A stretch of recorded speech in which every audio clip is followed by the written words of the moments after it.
मागील 15 दिवसापासून आज पावसाचा खंड आहे. पिकं अक्षरशः वाळलेत.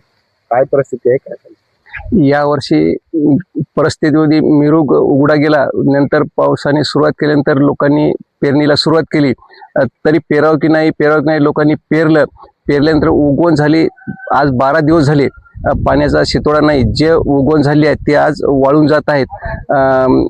बियाणाचे खूप परिस्थितीनं कोणाचे निघाले, कोणाचे नाही निघाले. आता दुबार पेरणीसाठी शासनाने बियाणं उपलब्ध करून द्यावे. शेतकऱ्यावर अतोनात भयान संकट आलेलं आहे हे. आणि आता जनावरांसाठी पाणी नाही कुठं आणि चारा नाही. गंभीर चाऱ्याचा प्रश्न निर्माण झालेला आहे. आणि तरी शासनाने या दखल घेऊन चारा उपलब्ध करून द्यावा आणि या दुबार पेरणीसाठी आर्थिक मदत देऊन बियाणं उपलब्ध करून द्यावा. ज्या शेतकऱ्यांना मजुरीसाठी हे पैसे उपलब्ध करून निधी उपलब्ध करून द्यावा ही शासनाला विनंती. मागील 15 दिवसापासून पाणी नाही. काय परिस्थिती आहे?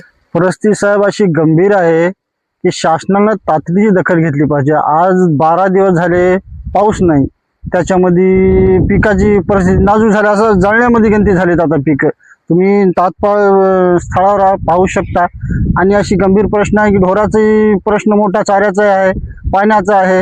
याच्यामध्ये सतत दुष्काळ, गेल्या वर्षी पुष्कळ अतिवृष्टी झाली. त्याच्यामध्ये आज सतत 4 वर्ष होऊनही शेतकरी परेशान आहे.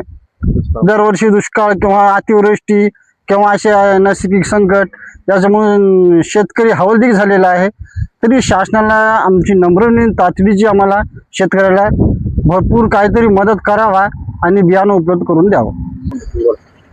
शासनाला आमची कळकळीची विनंती आहे की ऑपरेशन टायगर आणि असं हे फोडाफोडीचं राजकारण करण्यापेक्षा कृषी मंत्र्यानं स्वतः थेट बांधावर येऊन शेतकऱ्याची काय परिस्थिती आहे ते पाहावे आणि शेतकऱ्याला काहीतरी मदत करावी.